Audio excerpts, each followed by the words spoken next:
Breaking news. He's a racist. For my whole life, he was speaking against black people. Even when my mom gave to the ministry, he said, I can't believe she gave that money to a black minister. You've just seen and heard Katie Frazier, who's referring to her dad, Rick Frazier. Why, you ask, would Katie refer to her own dad as being racist?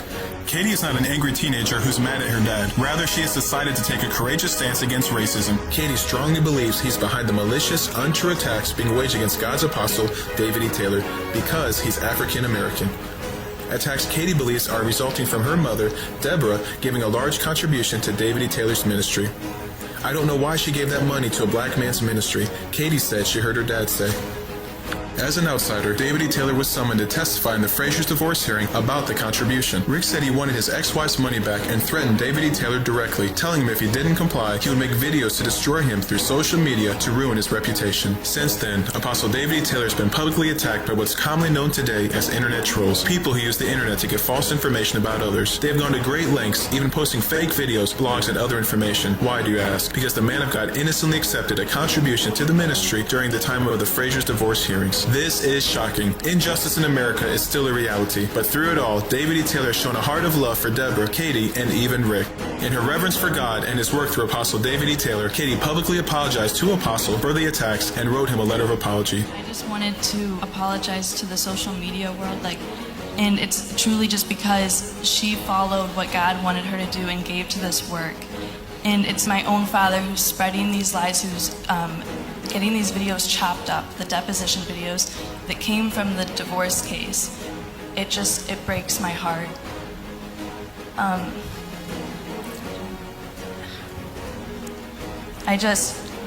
I hope that no one believes these lies. I want you to know that I stand with Apostle. My whole family stands with Apostle, and it's just, I've been so blessed by this ministry personally, and I was healed out of my wheelchair. And I came here and I saw a ministry that uses people's finances and turns them into something so wonderful that's reaching people all over the world. It's unbelievable that even today one can accomplish what he or she sets out to do so easily using social media. This is what they don't want you to know. That footage from the Frazier's divorce hearing was manipulated. Particular questions were sliced and edited together in videos to make it look like David E. Taylor was mishandling ministry funds. These videos were sent throughout America to several media outlets, churches, and pastors, including one in Seattle, Washington, who herself was threatened.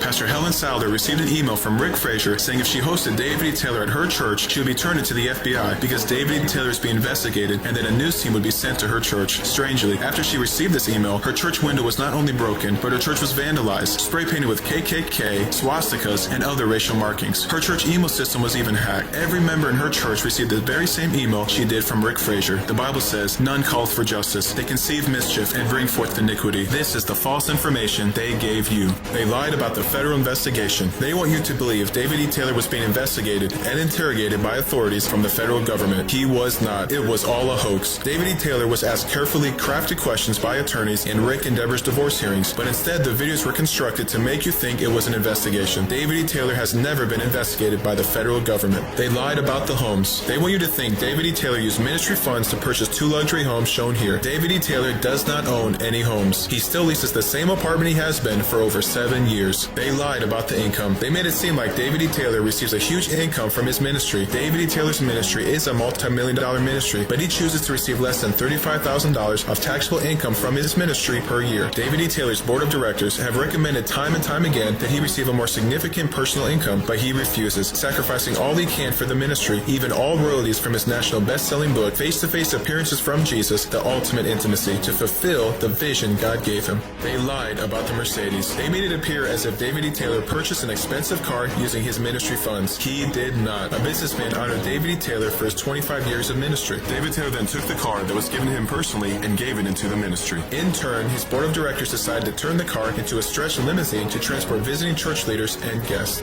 They lied about the clothes. They want you to believe David E. Taylor misuses ministry finances to buy expensive clothes for personal use, but he does not. David E. Taylor travels extensively around the world holding miracle crusades and conferences. For this purpose, he wears quality clothes to support yearly travels and his television ministry. His expenditures are approved by his board of directors. They lied about David E. Taylor, not knowing his board members. They tried to make David E. Taylor look incompetent by ambushing him. When David E. Taylor was testifying in the Frazier divorce hearing, his board of directors were going through a transitional period, electing new members. Therefore, he answered with integrity and followed the advice of his attorneys by saying he did not know. They lied about the taxes. They tried to paint a picture that David E. Taylor is operating his ministry illegally. Out of his love and concern, David Taylor took in a struggling family into his apartment. David Taylor's tax returns were filed reflecting the legal name of his dependents. In his apartment, the parents of the dependents always referred to their children by nicknames. Therefore, David E. Taylor did not know their full names. We can't conquer hate with hate. We can only conquer hate with love. For more information, visit reportingthewholetruth.com.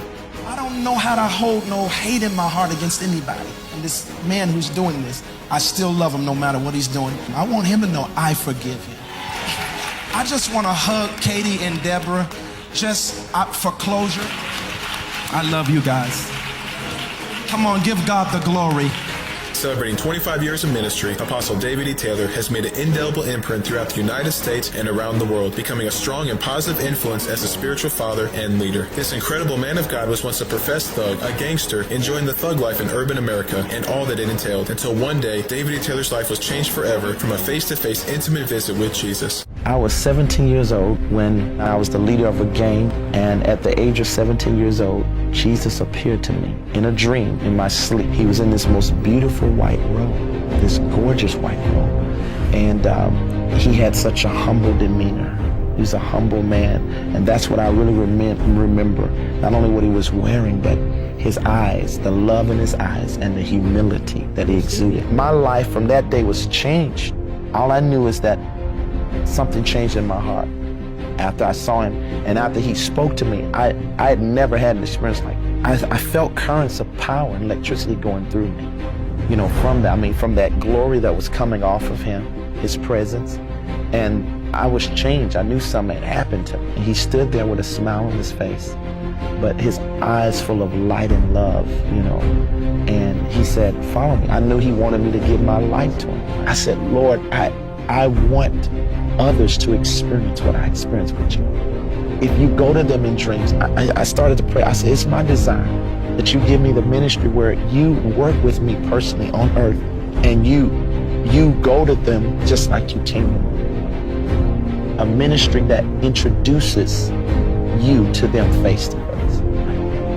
And that's what happened. It started. It was wonderful. And he said these words to me. He says, "Every person who reads this book, I will appear to them." He says, "And this message will go greater." You know, I got to have the real thing.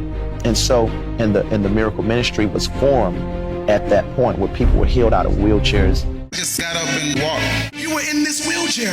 Yes, he told me to walk. It's the farthest I ever walked. Doctor says he cannot walk on his heels. He broke them.